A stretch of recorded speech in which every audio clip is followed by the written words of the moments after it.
Mari kita berdoa.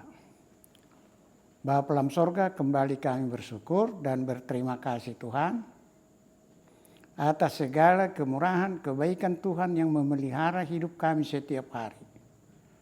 Bapa dalam sorga, kami mau mendengar firman-Mu. Berfirmanlah Engkau. Kami telah siap mendengar. Dalam nama Tuhan Yesus, kami telah berdoa dan mengucap syukur. Amin. Saudara yang dikasihi Tuhan Yesus, firman Tuhan diambil dari Daniel pasal 7 ayat 9 sampai dengan 14. Demikian firman Tuhan. Sementara aku terus melihat takhta-takhta diletakkan, lalu duduklah yang lanjut usianya, pakaiannya putih seperti salju, dan rambutnya bersih seperti bulu domba. Kursinya dari nyala api dengan roda-rodanya dan api yang berkobar-kobar. Suatu sungai api timbul dan mengalir dari hadapannya. 1000 kali beribu-ribu melayani dia. Dan selaksa kali berlaksa-laksa berdiri di hadapannya. Lalu duduklah majelis pengadilan dan dibukalah kitab-kitab. Aku terus melihatnya karena perkataan sombong yang diucapkan tanduk itu. Aku terus melihatnya sampai binatang itu dibunuh, tubuhnya dibinasakan dan diserahkan ke dalam api yang membakar. Juga kekuasaan binatang-binatang yang lain dicabut, dan jangka hidup mereka ditentukan sampai pada waktu dan saatnya. Aku terus melihat dalam penglihatan malam itu. Tampak datang dengan awan-awan dari langit, seorang seperti anak manusia. Datanglah ia kepada yang lanjut usianya itu, dan ia dibawa ke hadapannya. Lalu diberikan kepadanya kekuasaan dan kemuliaan dan kekuasaan sebagai raja. Maka orang-orang dari segala bangsa, suku bangsa dan bahasa mengabdi kepadanya. Kekuasaannya ialah kekuasaan yang kekal, yang tidak akan lenyap, dan kerajaannya ialah kerajaan yang tidak akan musnah. Demikian firman Tuhan. Saudara yang dikasihi Tuhan Yesus, tema renungan, kuasa Allah di atas segala kuasa yang ada di dunia ini. Saudara yang dikasihi Tuhan, Daniel pasal 7 ini adalah mimpi di mana Daniel mendapat penglihatan-penglihatan. Ia melihat tempat angin yang kuat menggoncang laut besar. Sehingga keluarlah 4 binatang yang berbeda satu sama lain. Saudara yang dikasihi Tuhan, penglihatan Daniel ini adalah nubuatan yang akan terjadi di masa mendatang, di mana berbagai kekuatan dan berbagai kekuasaan bangkit dari dunia ini yang saling mau menguasai, sehingga terjadilah peperangan antara bangsa dan bangsa dan antara suku bangsa dengan suku bangsa, yang kuat menguasai yang lemah. Seperti yang dapat kita lihat sekarang ini. Tetapi semuanya yang terjadi sekarang ini bukanlah apa yang dinubuatkan oleh Daniel. Karena apa yang dilihat Daniel dalam mimpinya, jelas urutan peristiwanya yang dapat dikomparasikan, dibandingkan dengan setiap peristiwa-peristiwa. Apakah peristiwa-peristiwa yang terjadi adalah nubuatan Daniel. Namun saudaraku, yang terpenting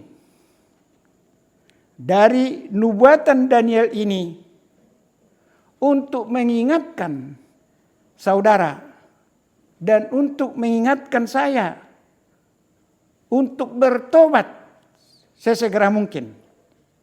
Saya ulangi saudaraku, nubuatan Daniel ini untuk mengingatkan saudara dan saya untuk bertobat seperti apa yang dikatakan Yohanes.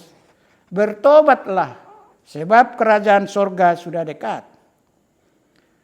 Karena waktu penghakiman, waktu pengadilan akan datang dari yang lanjut usianya.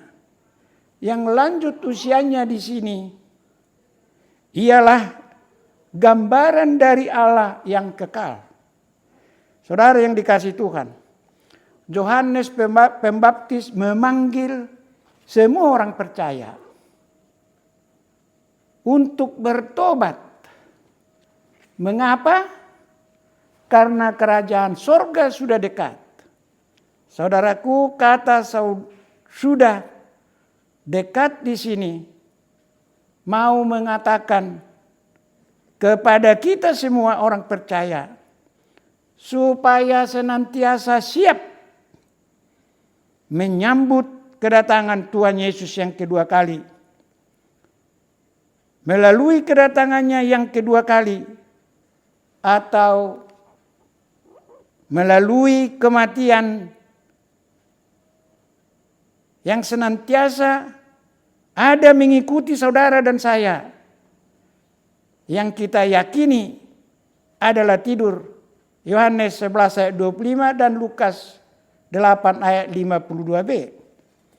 Saudara yang dikasihi Tuhan, bertobatlah sebab kerajaan sorga sudah dekat. Bertobat ialah datang kepada Yesus dengan rendah hati, dengan penyesalan yang sungguh-sungguh, mengakui segala dosa yang pernah dilakukan dan berjanji tidak akan melakukan lagi. Saudaraku, Daniel melihat dalam mimpinya 4 binatang yang berbeda-beda satu sama lain. Keempat binatang masing-masing mempunyai kekuatan. 4 binatang masing-masing mempunyai kekuasaan. Kekuatan keempat binatang ini berasal dari dunia yang jahat. Saudaraku, binatang pertama, binatang kedua, binatang ketiga, kekuasaannya dicabut oleh Allah. Dan jangka hidup mereka ditentukan sampai pada waktu dan saatnya. Sedangkan binatang keempat yang tanduknya memiliki mata seperti manusia dan mulut yang menyombong.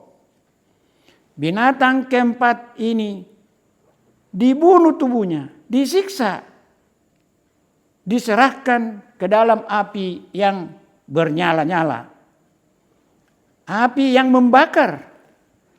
Saudaraku, apa sih yang dimaksud mulut sombong? Sehingga tubuhnya dibinasakan, dilemparkan ke dalam api yang berkobar. Saya ulangi saudaraku, apa sih yang dimaksudkan dengan mulut sombong? Sehingga tubuhnya dibunuh, dibinasakan, dilemparkan ke dalam api yang membakar. Mulut sombong ialah mulut yang sering menganggap diri sendiri lebih hebat dari orang lain. Mulut sombong ialah seseorang yang selalu benar. Mulut sombong selalu menonjolkan diri sendiri seperti berkata, aku yang paling lama di punguan Lasni Roha. Akulah yang pertama sekali membentuk punguan Lasni Roha. Mulut sombong selalu berkata, aku, aku, aku. Saudara yang dikasihi Tuhan. Mulut sombong ialah salah satu dari dosa yang mematikan. Oleh karena itu, saudaraku, tinggalkanlah kebiasaan mulut sombong. Karena membinasakan tubuh saudara, tubuhmu. Seperti perkataan yang mengatakan mulutmu harimaumu. Serahkanlah hidupmu kepada Tuhan Yesus. Supaya ia menjadi raja dalam hidupmu. Yaitu raja penyelamat. Amin. Tuhan memberkati.